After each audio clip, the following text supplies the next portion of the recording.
Ça va bien. C'est l'humoriste que personne n'avait vu venir et que personne ne peut plus arrêter, Jean-Philippe Janssen. Et l'invité Télématin. Bonjour Jean-Philippe. Bonjour. Vous allez bien? Ma foi, très très bien. Avec vous, toujours très bien. Ah bah c'est super. Alors vous jouez votre deuxième spectacle, Tombé du ciel, au Grand Point Virgule. C'est jusqu'au 31 mars. Et ensuite en tournée, grande tournée, là, dans tout le pays, En dans tournée toute la internationale, France. dans toute la France, madame, oui. J'avais la chance d'y être samedi dernier. C'était complet, c'était bien, c'était drôle, c'était touchant aussi. Et puis Jean-Philippe, quelle belle énergie sur scène.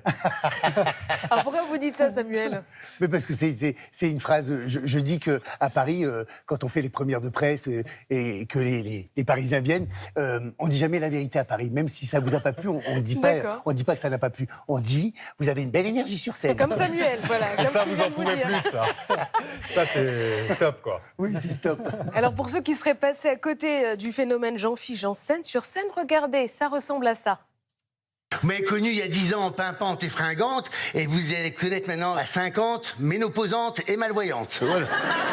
Et puis c'est venu d'un coup. Le 6 juin, je voyais, le 7 juin, je voyais plus. J'ai une partie de moi qui est ukrainienne, polonaise et flamand. C'est pour ça que je ressemble à Daniel Craig. Il y a 10 ans, on me disait David Hallyday. Aujourd'hui, on me dit Daniel Craig. J'en profite, dans 10 ans, on dira Marthe Villalongue. Alors, un jour, elle va voir une voyante, la voyante, elle dit « Madame, vous allez mourir écrasée par un camion. » Je dis, c'est précis quand même, tes trucs. Elle dit, oui. Elle dit, alors qu'est-ce qu'elle a fait, ma copine? Elle reste enfermée chez elle, elle a peur de sortir, de se faire écraser par un camion. Eh ben, dis, tu me croiras si tu veux. Elle habitait dans un virage. Il y a un camion qui a loupé son virage. Il est rentré dans la maison, elle est morte quand même. Dans le désordre, Jean-Philippe, dans ce spectacle, vous parlez de vous, de vos parents, de votre homosexualité, de votre chatte duchesse aussi, un peu de sexe, et puis surtout de votre nouvelle popularité. Votre mère, dites-vous que vous êtes une vedette maintenant. Oui, je parle de ça. Je parle de ce qui a changé la notoriété dans ma vie et dans celle de mes parents surtout. Et, Ça a changé quoi alors?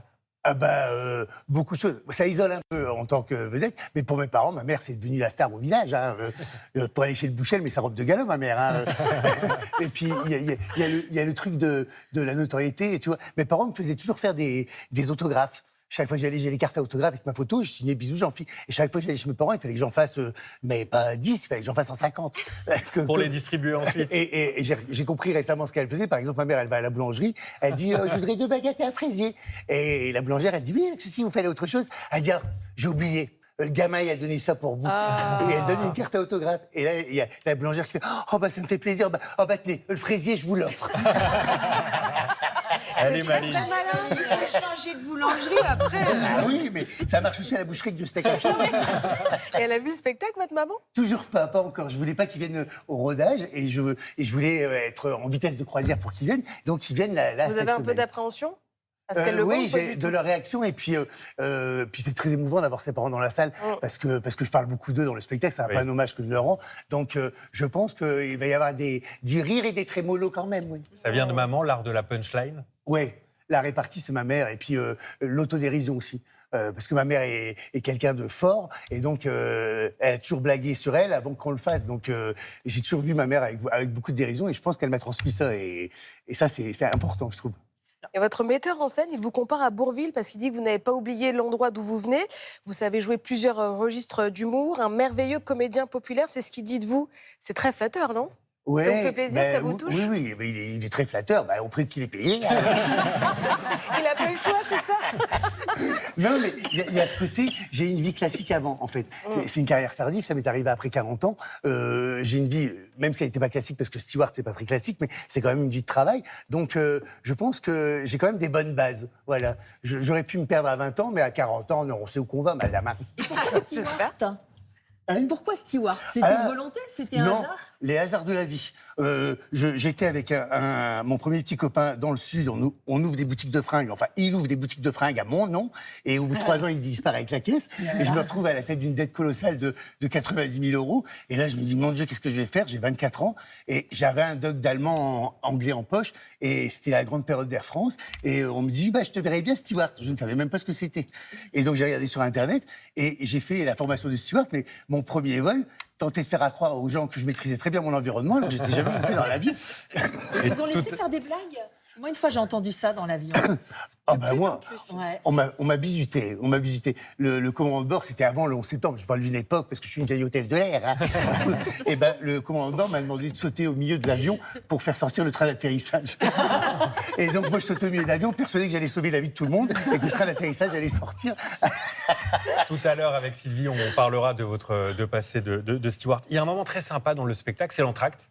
Oui. Parce qu'il se passe quelque chose pendant l'entracte. Et oui, parce que c'est quelque chose que j'avais mis en place pour la création du spectacle en me disant ça va me donner des fulgurances de descendre avec les gens. Et puis je me suis aperçu que les gens aimaient tellement ce moment, et moi aussi, ça fait une bulle d'oxygène, et c'est quelque chose qu'on ne voit pas ailleurs. Vous vous allongez sur le canapé, Ouais. vous regardez une série, vous calculez plus le public.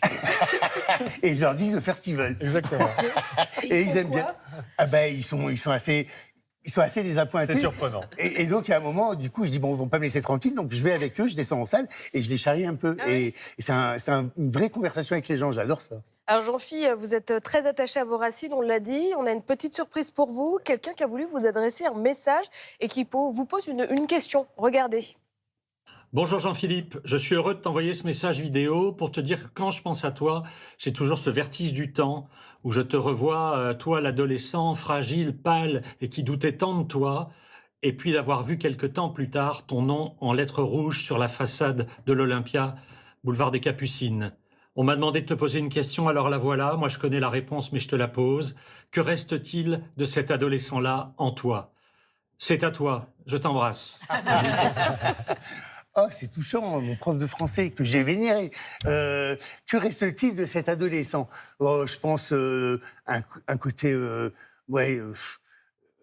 schnappant. Voilà, j'ai toujours la connerie et Un puis peu coquin. je refuse de grandir. Enfin, c'est vrai. Je suis un gamin, oui. Je suis ménopausé, mais j'ai envie de rigoler. Et ce côté chenapan, ça peut servir sur scène. Merci Jean-Philippe Janssen de partager ce moment avec nous. On vous retrouve dans un instant, si vous le voulez bien, avec Sylvia Digard. C'est juste après la publicité. À tout de suite.